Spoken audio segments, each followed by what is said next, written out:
Long walks are how I relieve stress. I work in printing, so my job keeps me challenged. Not that I don't like challenges. She stood in the middle of my path, staring at my eyes. I didn't want to make a prolonged eye contact, so I did flinch. That made her laugh. She insisted that I let her walk with me, so I did. Every day she was waiting after that. We would walk through the fields and then the lower trails and then the woods. Whenever we got to the woods, she would kiss me. The first time, she just blew a kiss and then left me. Her kisses found my cheek and then my lips. Then her kisses got increasingly more passionate. I somehow got the wrong idea about all of this. Although I'm not sure how.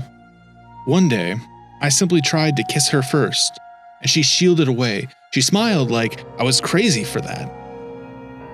But then she kissed me anyway. Weird.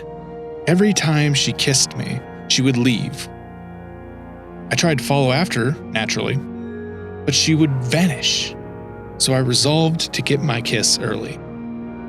I asked her, "I don't want to go all the way. Can we stop here?" She just shrugged and walked on, leaving me there. I didn't see her again after that. She had herself a new friend. More creeped out and curious than anything, I followed them and watched. As she reached the woods, he stood in a trance. She extended some kind of root from her mouth into his, drinking something out of him.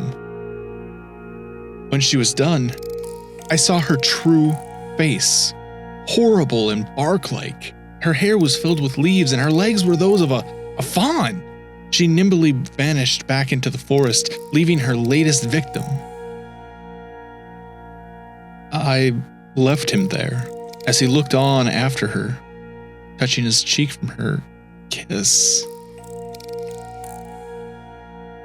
Terror gripped me, unable to comprehend what I had just seen.